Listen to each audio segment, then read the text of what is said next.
എരമംകുറ്റൂരിലെ പെരുവാമ്പ പുഴയിൽ ഒഴുക്കിൽപ്പെട്ടെന്ന് കരുതുന്ന വയോധികയ്ക്കായി തെരച്ചിൽ തുടരുന്നു. പെരിങ്ങോം അഗ്നിരക്ഷാ സേനയുടെയും നാട്ടുകാരുടെയും നേതൃത്വത്തിലാണ് പുഴയുടെ വിവിധ ഭാഗങ്ങളിൽ തെരച്ചിൽ നടത്തുന്നത്. ഇന്നലെ മുതൽ കാണാതായ പെരുവാമ്പയിലെ കോഡൂർ മാധവിയെ കണ്ടെത്താനാണ് തെരച്ചിൽ നടത്തുന്നത്. എരമംകുറ്റൂർ പഞ്ചായത്തിലെ പെരുവാമ്പ പുഴയിൽ വയോധിക ഒഴുക്കിൽപ്പെട്ടെന്ന സംശയത്തെ തുടർന്ന് പെരിങ്ങോം അഗ്നിരക്ഷാ സേനയും നാട്ടുകാരും ചേർന്ന് നടത്തുന്ന തെരച്ചിൽ ഇന്നും തുടരുകയാണ്.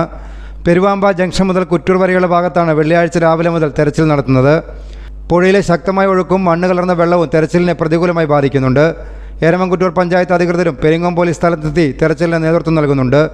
വ്യാഴാഴ്ച വൈകിട്ട് മുതൽ കാണാതായ പെരുവാമ്പയിലെ കോഡൂർ മാധവിയെ കണ്ടെത്താനാണ് പുഴയിൽ തെരച്ചിൽ നടത്തുന്നത്. അടുത്ത വീട്ടിലേക്കെന്ന് പറഞ്ഞ് വീട്ടിൽ നിന്നിറങ്ങിയ ഇവർ തിരികെ എത്താത്തിനെ തുടർന്ന് നടത്തിയ അന്വേഷണത്തിൽ വീടിന് സമീപത്തുള്ള പറമ്പിൽ നിന്ന് ഇവരുടെ കുട കണ്ടെത്തിയിരുന്നു. ഇതിന് സമീപത്തു കൂടിയാണ് പെരുവാമ്പ പുഴ ഒഴുകുന്നത്. പുഴയോട് ചേർന്ന് തന്നെ ഒരു കുളവുമുണ്ട്.